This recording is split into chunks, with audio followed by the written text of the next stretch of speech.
Why don't we start with reaction that has come in to the third Trump indictment? The third Trump indictment. I remember when the first indictment came down all of those months ago. I'm nostalgic for it now, Ryan. We came into the studio and did a live show with Crystal and Sagar because it was momentous. And it was momentous. It was the first indictment of a former president, but now we're three in.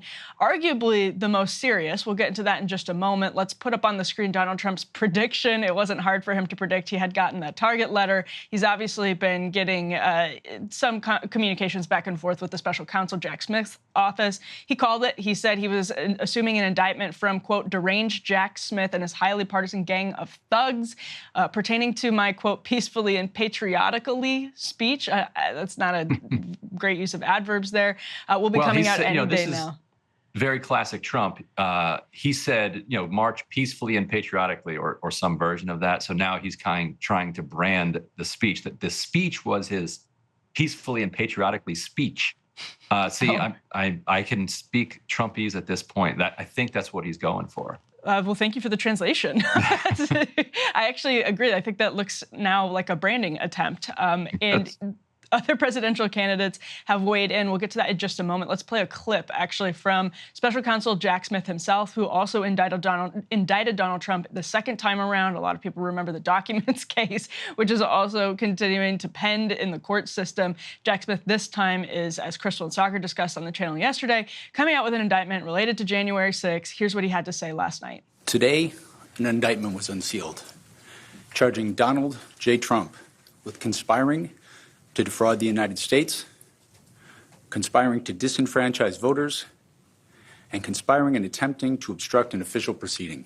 Okay, so we can also put the statement from the Trump campaign up on the screen. Not entirely different from, at least in tone, from what Donald Trump said right away. This is the statement right now. This is nothing more than the latest corrupt chapter in the continued pathetic attempt by the Biden crime family and their weaponized Department of Justice to interfere with the 2024 presidential election, in which President Trump is the undisputed frontrunner and leading by substantial margins. And then the statement ends by saying 3 years ago, we had strong borders, energy independence, no inflation, and a great economy. Today, we are a nation in decline. President Trump will not be deterred by disgraceful and unprecedented political targeting. They also question why Jack Smith waited, quote, 2.5 years to bring these fake charges right in the middle of President Trump's winning campaign for 2024.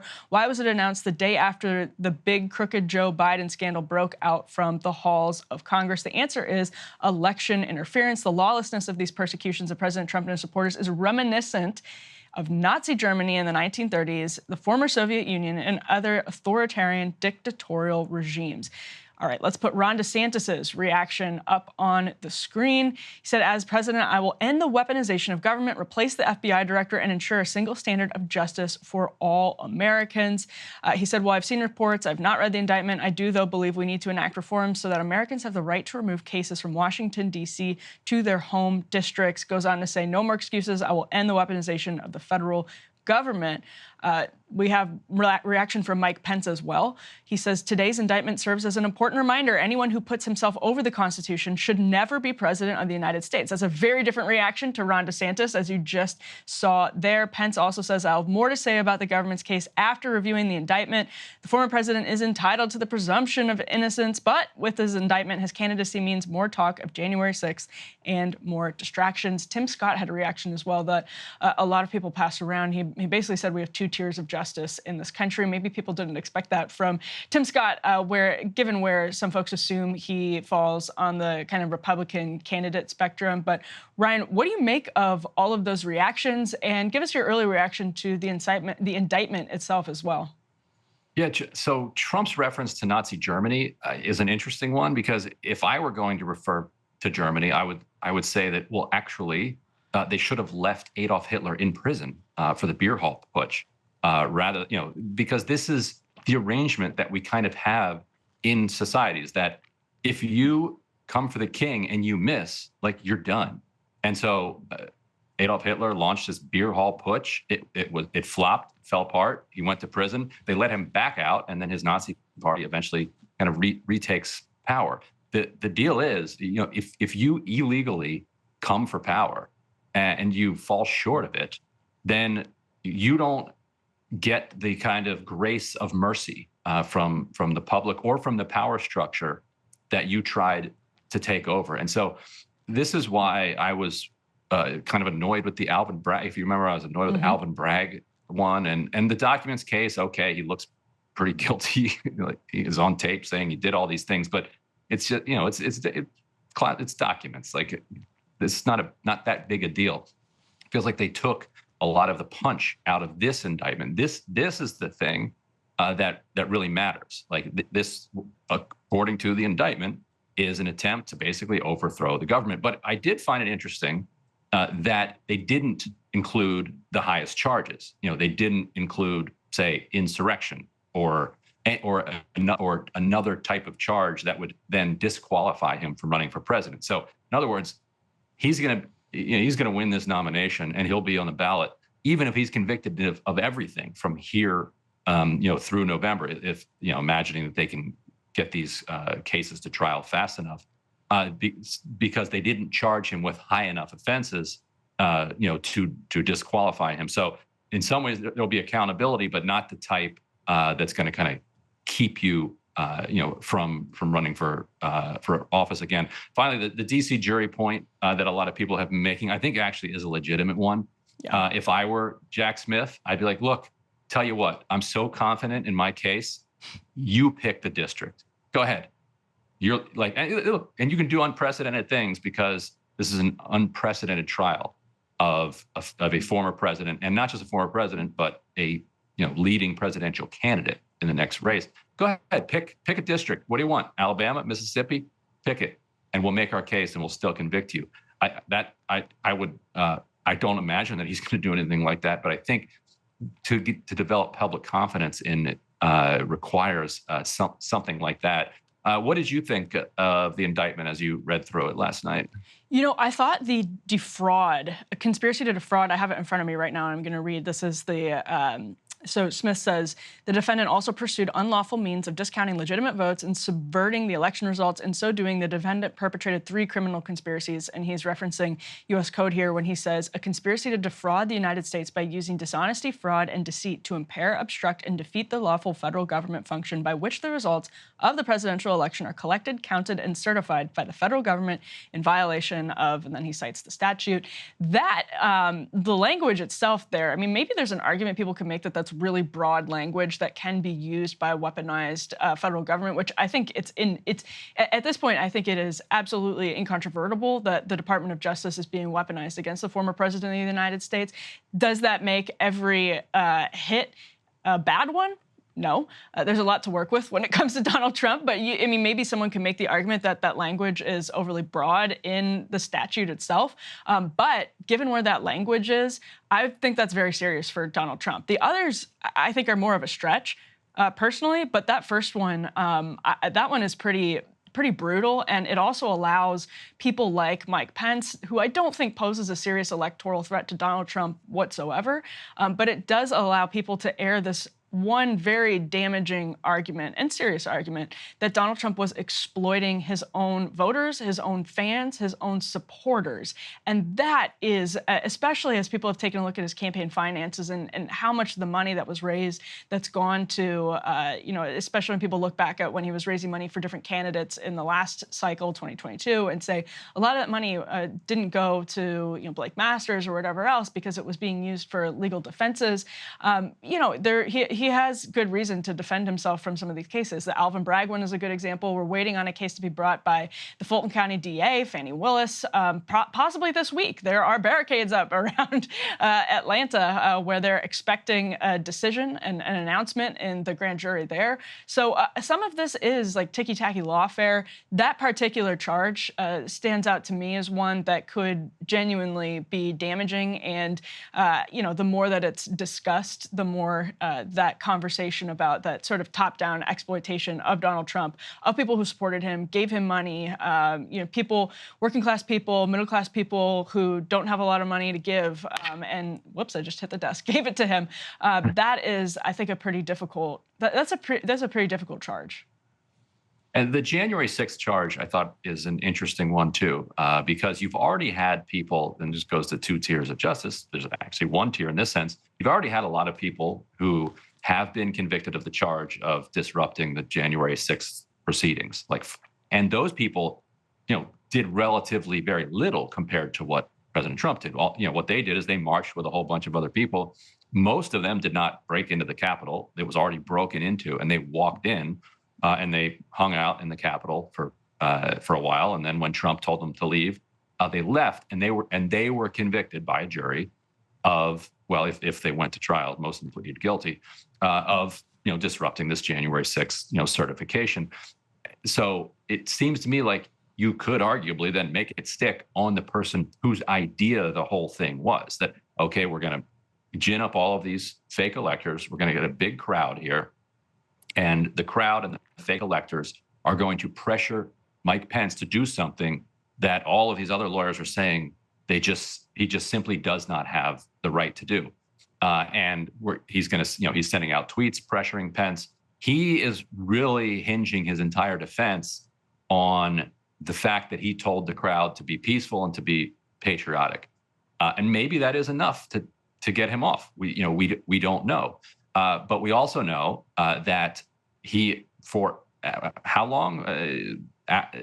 Hour, 2 hours, maybe 3 hours. There's some amount of time between the kind of breaking into the Capitol and Trump's final kind of video under pressure asking them to leave, where he seems quite content, and his public messages seemed content with the fact that these folks were putting pressure on the certification in a way that is illegal. Like there is not, according to the indictment, there is not a process by which a mob of people can legally pressure the vice president to accept these fake electors. Like that's not a legal avenue that you're allowed to pursue. And so this was Trump's entire plan to then slap on top of it that you need to do it peacefully and patriotically, to me isn't enough. But maybe it is to a jury. We'll see. What's your sense of how much resonance that argument is having now among people on the right, and what is the way that you're seeing them defend this mainly? Yeah, I mean, that it looks definitely like a weaponization of the government, that it looks definitely like election interference, especially because you consider there's ample evidence that Joe Biden is implicated in a pretty vast influence peddling scheme, let alone his son. I mean, it's the sitting president of the United States himself. So if he's not going to have a special counsel investigating that, if his Department of Justice isn't going to call for a special counsel investigating that, and you're just going to have this hit one candidate. I mean, I remember talking to Crystal about this one time, and we were basically like, yeah, like lock them all up, like if they've done something wrong. But we know that we're not in a country where that happens. And so I think that's really the emergent argument. And there's an interesting thing, too. This is in Trump's statement. He talks about the timeline and how it came right after the testimony of Devin Archer. Greg Price had a pretty viral tweet on the right where he lays out the timeline. June 7th, FBI releases documents to Congress alleging the Bidens took a $10 million bribe from Burisma. June 8th, Jack Smith indicts Trump in the Mar-a-Lago docs case. Then he does the same with July 26th and 27th, and then the same with July 31 and August 1. So it was interesting that Trump sort of used that argument too, because I think that is really potent. I think if you're an average Republican primary voter, you see that. And why has Donald Trump's margin of support over Ron DeSantis and any other candidate only grown since he's been hit with these prosecutions? Well, because the media is talking about them constantly in a way that makes Trump look like the avatar. He becomes he looks like the bulwark between the United States of like what people thought of and remembered, and then what they see as a banana republic. And the more that he is the avatar, the more he takes on that role of being the bulwark between, the America before it was weaponized against presidents and anything else, the more successful he's going to be, the more oxygen he takes away from any of the other candidates. And again, like these are real concerns. I understand there are very real concerns about January 6th too. If the other cases hadn't been brought, this would be a very, very different conversation, I think. I think that's right too. And it's complicated by the fact that something like what? You tell me 60, 70% of Republicans seem to think that the election actually was stolen, like that they agree with Trump on that, which makes their prism of this case, completely different. Because it's like, how can you illegally overthrow an election if you actually believe that it was stolen from you? So I think that contributes to a lot of the rallying around Trump as well. I think on the Biden side, sure, yeah, like open up an investigation. I think actually Democrats would probably benefit if they had an open primary and a bunch of candidates ran instead of Biden. So I'm not sure that would actually kind of help Republicans. If I were going to agree with Trump on something, I would point to his complaint about it taking 2.5 years. I complained that they didn't impeach him that night, the night of January 6th or early in the morning on January 7th. Ilhan Omar had written articles of impeachment. They weren't hard to write. You also had a couple of Democrats who were on the Judiciary Committee who had written articles of impeachment, who handed them to Steny Hoyer and said, "Look, let's just vote on these. Like, just write them on the bloodstained paper in this room and vote today and kick it over to the Senate and have a trial while he's still president." Barring that, there wasn't a whole lot in this indictment, I don't think. You tell me what you think. That wasn't available to the FBI by around, say, March of 2021. Like most of this stuff is most of the indictment based on interviews and interrogations and, the kind of extensive research the FBI does. But most of it's based on public stuff. Like these are things we knew. And so if you could have done this in March 2021, I think that really is the time to do it. Instead, they went for an impeachment after he was out of office that they knew wasn't going to get 2/3 of the vote. And then Merrick Garland kind of just sat around for a long time and finally kicks it over to Jack Smith. So I think that is a fair criticism. Now, I don't think Trump would agree that he should have been indicted 2 years ago. I think he thinks he shouldn't be indicted at all. But I think he's right that the delay was a problem. They appointed a special counsel. And one thought that I had was actually how little the January 6th committee contributed to anything that is in this indictment from my perspective. It does seem like Mark Meadows flipped. I think a lot of the sort of liberal corporate press pundits are right that it does seem like some of this is from Mark Meadows. I do think there are legitimate concerns about precedent that this sets for attorneys. I think there are legitimate concerns about precedent that this sets for free speech when people are legitimately concerned about election results going forward. We'll see how the case proceeds. I mean, we actually have to see how it proceeds. I would just raise those questions too. I agree with you on the timing. I thought that it was interesting how little what came out of that select committee on January 6th ended up contributing to all of this. So it's just go ahead. One last point on that, and maybe you know who this is. They're talking about the deputy chief of staff and another top official. That one part that struck me in the indictment was the guy saying, "Look, you lost. There's absolutely no legal path for you to stay in office. If you're here past noon on January 20th, 2021, there are going to be riots in every city." And the official responded, "That's why we have an Insurrection Act." And there was all of this. These rumors on the right at the time that Trump was going to enact, or was going to implement the Insurrection Act and other national security protocols that they believed would allow him. So there were people in his inner circle that were genuinely contemplating invoking the Insurrection Act, which means bringing out National Guard troops to basically violently put down protests against him remaining office. Which that is a forceful seizure of power and the end of American democracy. So I think this is really serious stuff that these clowns were contemplating, and the fact that they are clowns doesn't make it any less serious. No, I think that's a good point because it's only going to get more serious. The more that this happens, the more that he's hit with Alvin Bragg charges or documents charges that could theoretically apply to other people, the more you're going to have this total vortex of trust, a lot of which is stemming from very reasonable sentiments and concerns about what's happening in the country, meaning nobody is going to know who to trust anymore. So if Donald Trump, if you thoroughly planted the seeds of distrust, and you've discredited the credibility of things that people used to trust, like the FBI. Whether or not they should have always trusted the FBI is a different question. But institutions that we sort of need consensus trust levels on to function as a country. If you've sowed a lot of distrust, both because you're exploiting very real concerns and you're facilitating those very real concerns, and to that I would point to the activities of the FBI and the Department of Justice itself, then someone can step in. We've actually seen this historically, step in, take power, because people don't have anyone to trust except for the one person that is correctly telling them you can't trust anyone. And so that's where you end up in an extremely dangerous situation, because nobody knows what's real, what's not. And that means you can sort of more easily manipulate public opinion. You can sort of seize on people's angst and anxieties. And that's where things get even more violent. And there was a lot leading up to January 6th. I think that was similar, actually, to that. And so the fact that we're heading into a place where it's going to get worse is a little bit chilling to think about as well.